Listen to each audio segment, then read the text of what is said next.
मुक़द्दस पौलुस रसूल का दूसरा ख़त तीमुथियुस के नाम, उसके चौथे बाब की तीसरी आयत में कुछ यूँ लिखा है,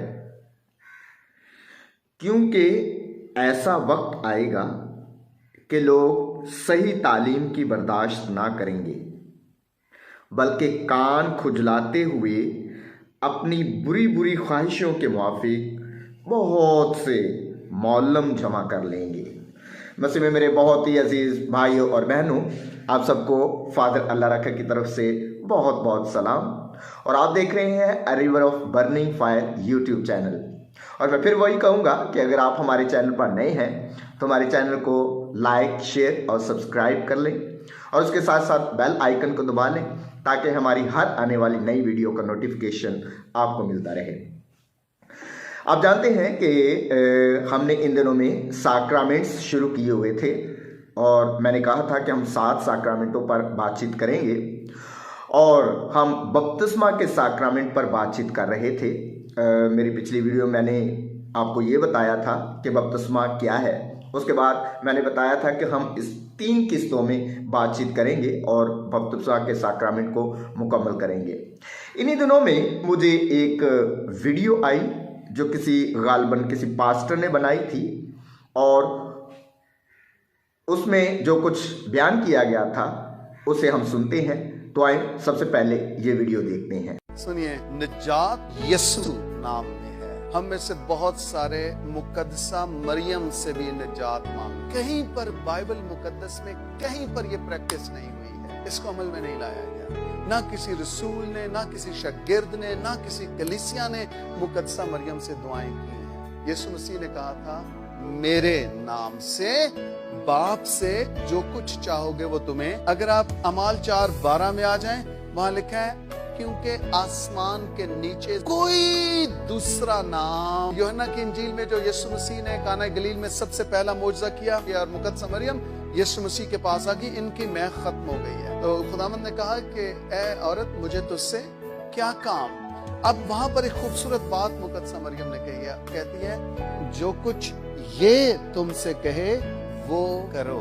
ये बहुत बड़ा भेद है अगर इस दौर के चर्च को ये बात समझ में आ जाए। मुकद्दसा मरियम क्या कह रही है? जो कुछ ये तुमसे कहे वो करो। और हम मुकद्दसा मरियम को कह रहे हैं कि तू उससे कह के हमारे गुनाह मुआफ कर दे। कम ऑन यार, ये बात आपको समझ क्यों नहीं आ रही है? यीशु नाम के वसीला से गुनाह मुआफ होते हैं। कोई और दरमियानी नहीं है, कोई और दरमियानी नहीं है। दरमियानी सिर्फ एक है, और वो खुद खुदावंद यीशु मसीह है। हालेलुया! यीशु दरमियानी है, कोई और दरमियानी नहीं है। ना कोई मुकद्दसा, ना कोई मुकद्दस, कोई और दरमियानी नहीं है। यीशु मसीह दरमियानी है, वो हमें बाप के साथ मिलाता है। सुनिए, जान किसने दी है, खून किसने बहाया है, और मर के जी कौन उठा है?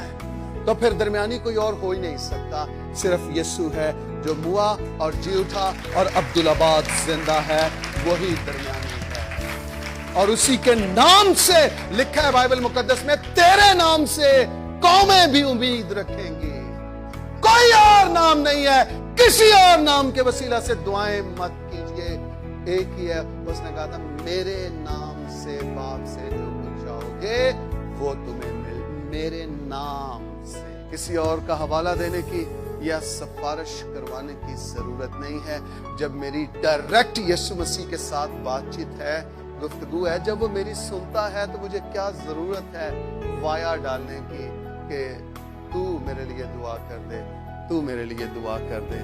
मेरे अपने मुंह से, मेरे अपने होंठों और मेरी अपनी जुबान से भी दुआ निकल सकती है, और मुझे पता है यीशु नाम में मेरी दुआएं आसमानों पर सुनी जाती हैं। तो उसका नाम, क्योंकि वो अपने लोगों को उनके गुनाहों से निजात देगा। ये वीडियो आपने गौर से देखी, और इस वीडियो के मुताबिक मैं सिर्फ चंद एक बातें जो है वो करना चाहूँगा। सबसे पहले तो मैं आपसे, इस पास्टर से महवे गुफ्तगू होना चाहूँगा, मुखातिब होना चाहूँगा कि आपने जो अज़ाइफी टाइटल, जो मजहबी टाइटल पास्टर है वो अपने साथ वो आपने लगाया हुआ है, जो गालिबन आप अपने साथ नहीं लगा सकते क्योंकि आप मुझे पास्टर नहीं लगते। आपको मैं बताता चलूं कि असल में पास्टर कौन होता है, और मैं समझाता चलूं कि पास्टर कौन होता है और उसके काम क्या होते हैं। सबसे पहले तो ये कि पास्टर मजहबी रसूमात की अदायगी करने वाला होता है, और आप किसी भी रस्म की अदायगी नहीं करते, लिहाजा आप पास्टर नहीं हो सकते। दूसरा ये, जो लोगों को दुरुस्त और रूहानी अकीदों के मुताबिक कलाम सुनाता है, और आप दुरुस्त कलाम तो सुना नहीं रहे, और ना ही ये रूहानी अकीदों के मुताबिक है, और ना ही ये बाइबल मुकद्दस के मुताबिक है, लिहाजा आप पास्टर नहीं हो सकते।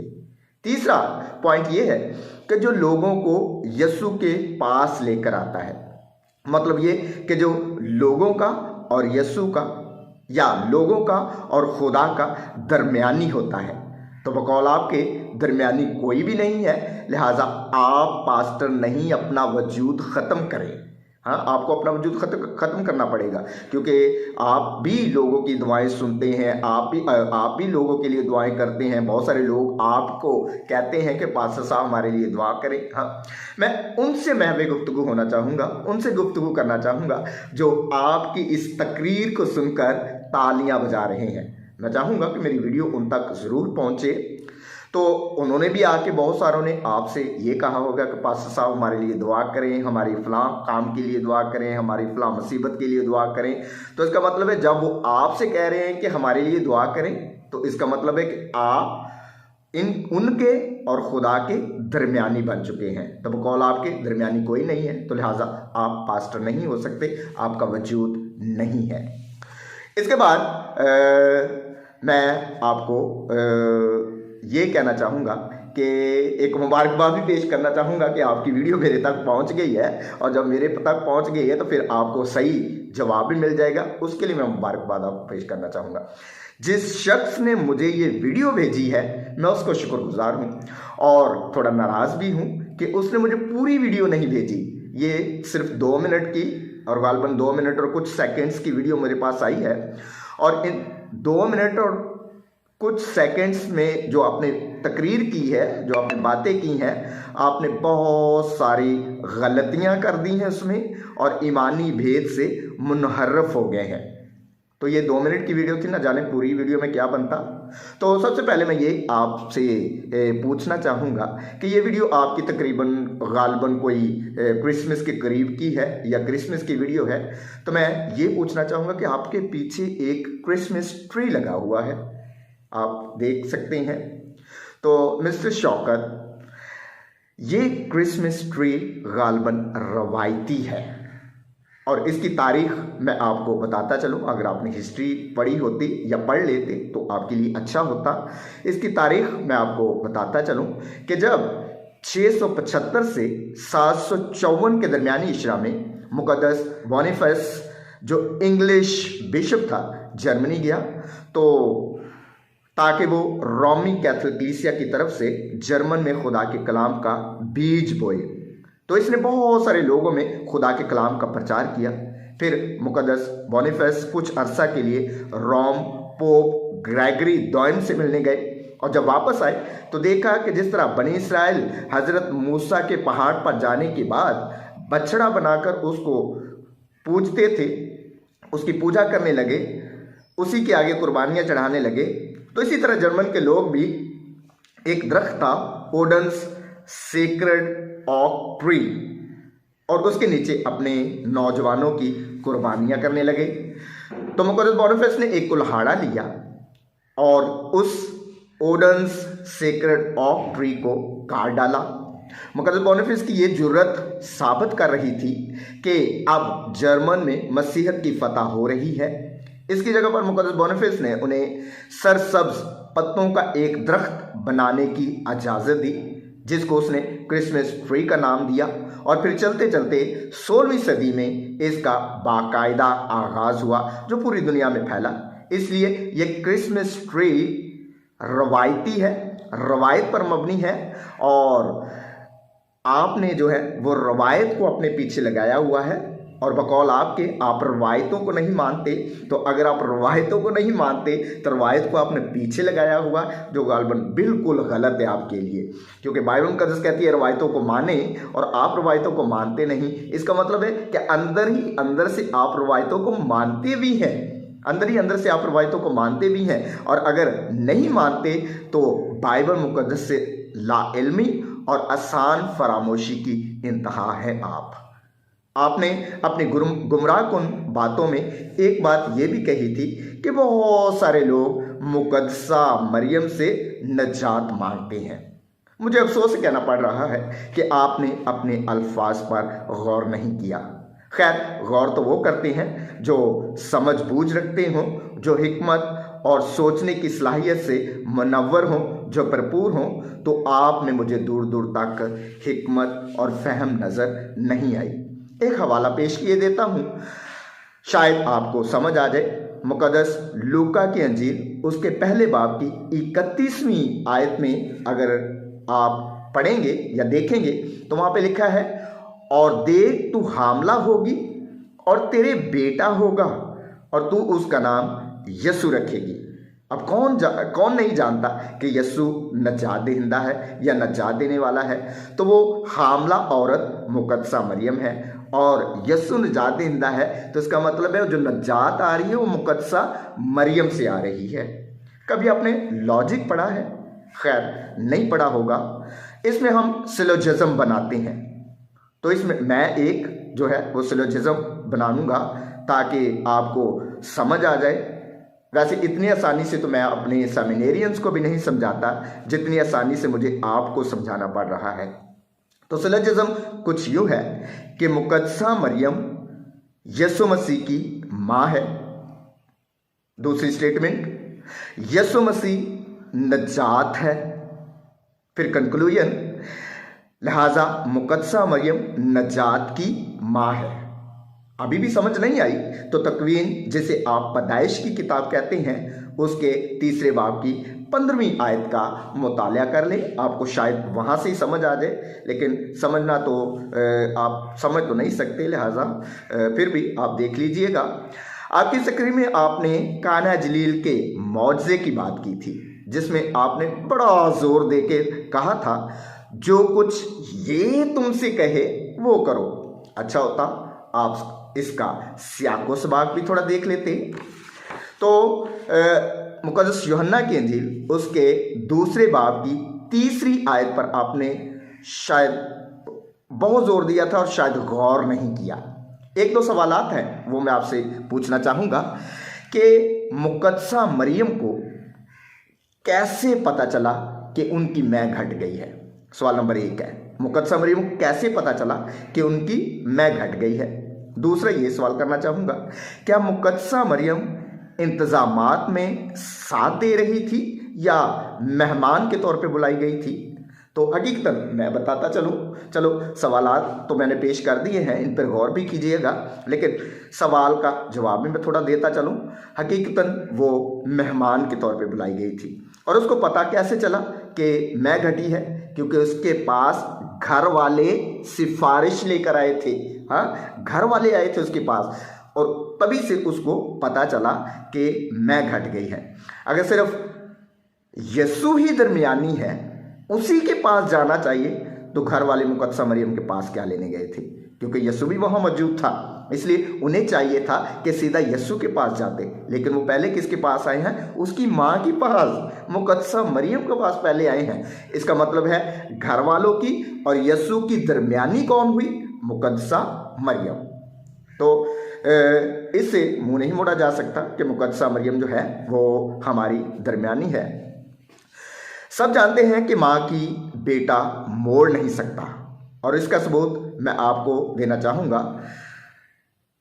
मुकद्दस यूहन्ना की इंजील उसके 2 बाब की 4 बाब का हिस्सा बी, पता है ना हिस्सा बी क्या होता है? और ये मैं बताता चलूँ, 2 बाब की 4 आयत का हिस्सा बी में लिखा है, मेरा वक्त हनूज नहीं आया।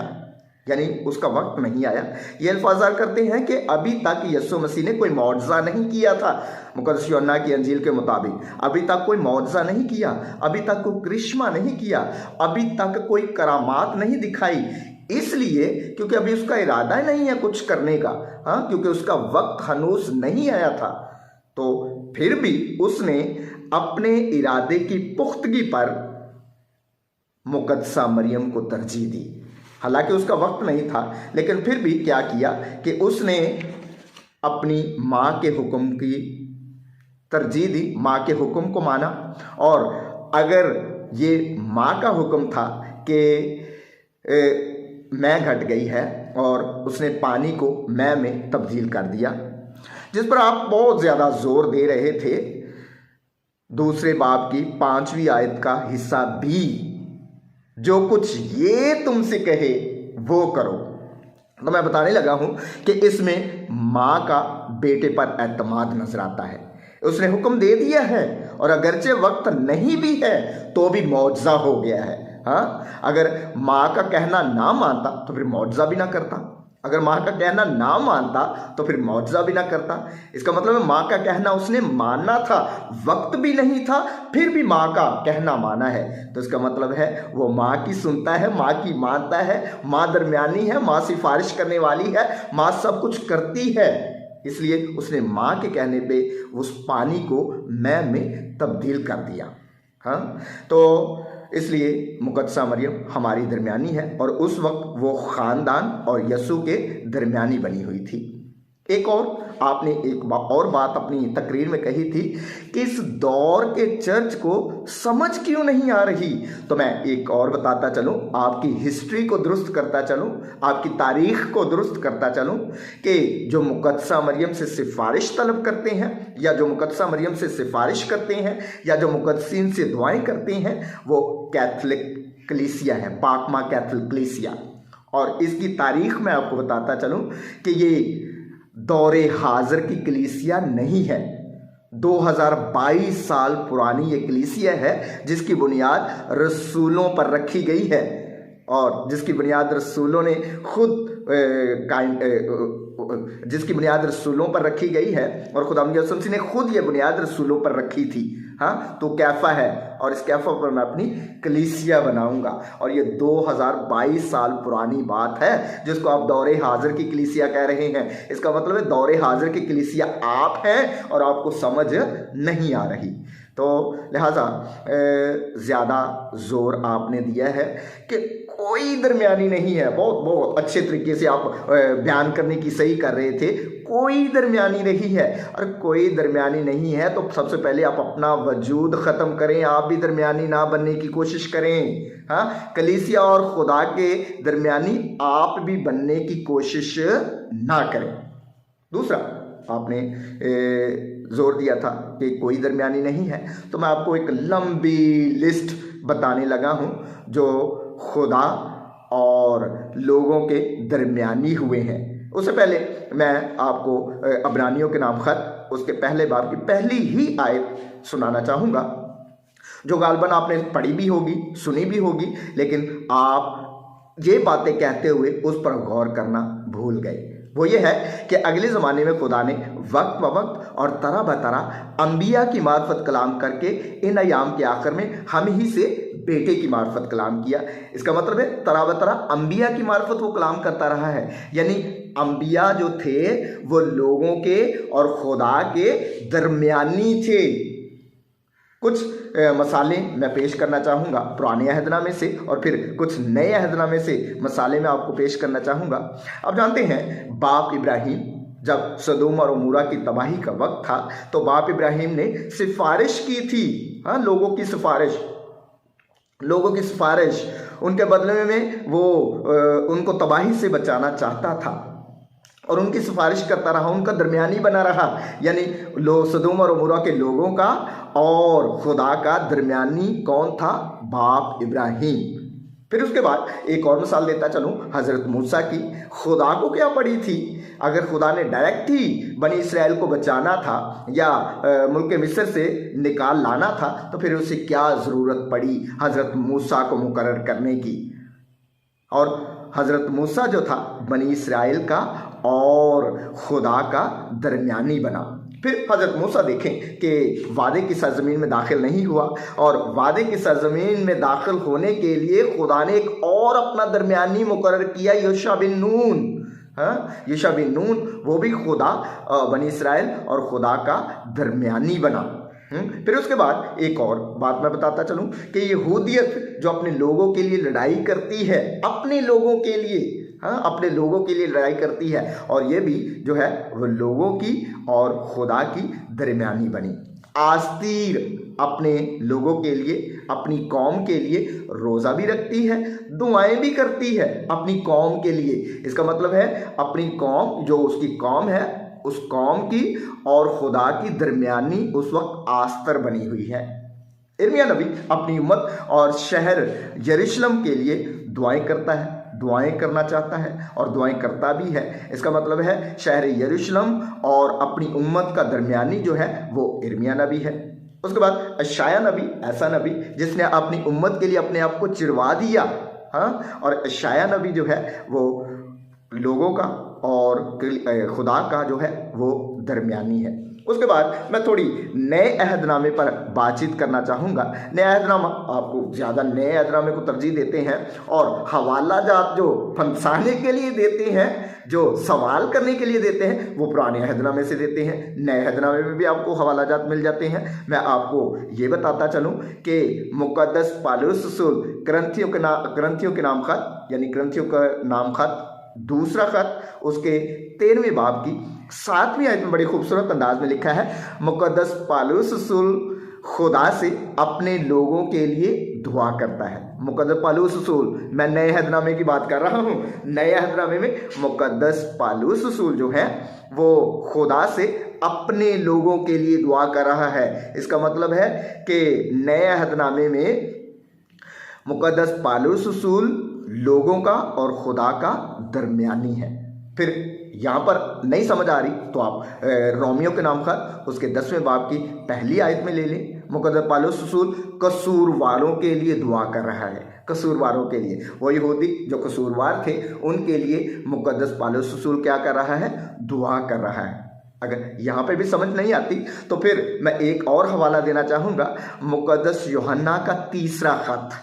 मुक़द्दस यूहन्ना का 3रा खत, उसके 2री आयत में कुछ ये लिखा है। मुक़द्दस यूहन्ना रसूल जो है वो अपने लोगों की तरक्की और तंदुरुस्ती के लिए दुआ कर रहा है। इसका मतलब है लोगों का और खुदा का दरमियानी मुक़द्दस यूहन्ना रसूल है वहाँ पर। और ऊपर मैंने बताया कि मुक़द्दस पौलुस रसूल लोगों का और खुदा का दरमियानी है। फिर एक और जो सबसे बड़ा हवाला जिसकी आपने जो है वो, जिससे आप मुनहर्रफ हुए हैं, और वो आपकी मुनहर्रफ जब हो चुके हैं तो फिर उसकी सज़ा भी आपको मिलनी चाहिए। वो हवाला है मुक़द्दस यूहन्ना की अंजील, उसके 16वें बाब की 13वीं और 15वीं आयत। ये मैं ज़रूर पढ़ना चाहूँगा आपके लिए। मुक़द्दस यूहन्ना की अंजील, उसके 16वें बाब की 13वीं और 15वीं आयत। मैंने कहा कि ये मैं ज़रूर पढ़ना चाहूँगा जिससे आपको थोड़ी सी शायद समझ आ जाए, और फिर मैं उसके बाद आपकी जो बाइबल मुक़द्दस के मुताबिक आप मुनहर्रफ हुए हैं उसकी सज़ा भी आपको बताना चाहूँगा। मुक़द्दस यूहन्ना की अंजील, उसके 16वें बाब की 13वीं और 15वीं आयत में कुछ यूं मरकूम है, लेकिन जब वो रूहुल हक आएगा तो वो सारी सच्चाई के लिए तुम्हारी हदायत करेगा, क्योंकि वो अपनी तरफ से ना कहेगा, लेकिन जो कुछ सुनेगा वही कहेगा और तुम्हें आइंदा की खबर देगा। वो मेरी बुजुर्गी करेगा इसलिए कि वो मुझसे पाकर तुम्हें खबर देगा। जो कुछ बाप का है वो सब मेरा है, इसलिए मैंने कहा कि वो मुझसे पाकर तुम्हें खबर देगा। यानी रूहुल कुद्स कलीसिया और खुदावंद यीशु मसीह का दरमियानी है जो हमारी हिदायत करता है, खुदा से खबर पाकर हमारे पास पहुंचाता है। और आपने रूहुल कुद्स को रद्द किया है, आपने आप इस भेद से मुनहरफ हुए हैं, लिहाजा आपकी सज़ा भी जो है वो कलाम मुकद्दस के मुताबिक ही है। क्योंकि जो रूहुल कुद्स को रद्द करता है, जो रूहुल कुद्स के खिलाफ कहता है, जो रूहुल कुद्स की नफ़ी करता है, जो रूहुल कुद्स को नहीं मानता, उसकी सज़ा जो है वो मुकद्दस मत्ती की अंजील उसके 12वें बाब की 32वीं आयत में बयान की गई है। उसकी सज़ा बहुत बड़ी है, और बहुत बड़ी कौन सी है? मुकद्दस मत्ती की अंजील उसके 12वें बाब की 32वीं आयत, वो मैं आपके लिए पढ़ना चाहूँगा ख़ास तौर पर कि आपने दरमियानी को रद्द किया है कि कोई दरमियानी नहीं है। तो खुदावंद यीशु मसीह और कलीसिया के दरमियानी जो है वह रूहुल कुद्स है। इसका मतलब है आपने रूहुल कुद्स को रद्द किया है, और आपकी सज़ा मैं आपको बताने लगा हूँ क्या है। वह यहाँ पे लिखा हुआ है मुकद्दस मत्ती की अंजील उसके 12वें बाब की 32वीं आयत में, वो ये है, और जो कोई इब्ने इंसान के खिलाफ कोई बात कहे उसे माफ़ किया जाएगा, मगर जो रूहुल कुद्स के खिलाफ कहे उसे माफ़ ना किया जाएगा, ना मौजूदा ज़माने में और ना आइंदा ही में। तो आपकी सज़ा तो पक्की है, क्योंकि आपने रूहुल कुद्स को रद्द किया है, आपने दरमियानी को रद्द किया है। तो आप ना तो यहाँ पे बख्शे जाएंगे और ना अगले जहान में बख्शे जाएंगे। इसलिए पास्टर तो मैं आपको कहूँगा नहीं, क्योंकि मैंने पहले ही बता दिया था कि आप पास्टर नहीं है, क्योंकि पास्टर जो है वो रूहानी अकीदों के मुताबिक तालीम देता है जो आपने नहीं दी।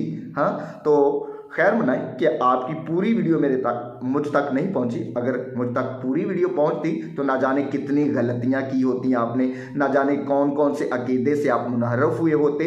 सिर्फ ये 2 मिनट और कुछ सेकंड्स की वीडियो जो मेरे पास आई थी, मैंने उनका जवाब दिया है। तो शायद आपको थोड़ी समझ आ जाए, शायद आप अक्लमंदी का मुजाहरा करें, शायद आपको पता चल जाए, शायद आप कलाम के भेदों से रोशनास हो जाएं कि असल में सही तालीम क्या है। सही तालीम देना ये एक पास्टर का बड़ा फ़र्ज़ है। ये एक पास्टर का फ़र्ज़ है कि वो सही तालीम दे जो कलाम के मुताबिक हो। तो आपने कलाम की बिल्कुल अपनी तकरीर में नफ़ी की है। हाँ, एक तो आपने रवायत को नहीं माना और नहीं मानते, और लोगों को भी ये सिखाते हैं कि रवायतों को नहीं मानना चाहिए, और ख़ुद रवायत पीछे लगाई हुई है। हाँ, तो एक तो ये आपकी बहुत बड़ी गलती थी। हाँ, लोगों को सिखाते और हैं, कुछ करते और हैं। इस तरह फ़कीह फरीसी भी बहुत सारे जो थे वो सिखाते कुछ और थे और करते कुछ और थे। इसलिए ये मत करें कि आप सिखाएं कुछ और करें कुछ और, इस वजह से आप फ़कीह फरीसी बनते हैं। ठीक है, तो इसलिए आप सही तालीम देनी है। पहली तो बात है कि दरमियानी कोई नहीं, आप अपना वजूद ख़त्म करें। तो अगर वजूद रखना भी है तो फिर दरमियानी को भी माने और सही तालीम भी दे लोगों को, ताकि लोग जो है वो खुदा के पास आ सकें, वो खुदा का कलाम सही तरीके से सुन सकें और उन पर अमल कर सकें। उम्मीद है मेरी ये वीडियो आप तक ज़रूर पहुंचेगी, और जो सुनने वाले हैं और जो आपके सामने बैठकर तालियां बजाने वाले हैं, मेरी दिली ख्वाहिश है कि ये मेरी वीडियो उन तक ज़रूर पहुंचे, ताकि वो भी सही तालीम से आगाह हो सकें, सही तालीम को सीख सकें, सही तालीम को मान सकें और सही तालीम को पहचान सकें। इसलिए जो मेरे दूसरे बहन भाई जो मुझे सुन रहे हैं, आपसे दुआ की अपील है कि आप मेरे लिए दुआ करते रहें, क्योंकि फादर्स को भी दुआओं की ज़रूरत होती है। पास्टर को शायद ना ज़रूरत हो दुआओं की, फादर्स को बहुत ज़रूरत होती है दुआओं की। तो इसलिए आप मेरे लिए दुआ करते रहें, ताकि मैं सही भेदों को आप तक पहुंचाता रहूं, सही भेदों का इंकशाफ करता रहूं, सही भेदों को आपको समझाता रहूं, और आप तक खुदा का कलाम लेकर आता रहूं, और खुदा का कलाम का प्रचार सही तरीके से आप तक करता रहूं या आप में करता रहूं। खुदा आप सबको आपकी हिफाजत करे और अपनी पनाह और हिफाजत में आपको रखे, और आपको ढेरों बरक़ात और फ़ज़ाइल से मालामाल करे, और आपके घराने में खुशहालियाँ लाए। मसीह मरे खुदावंद के वसीले से आमीन।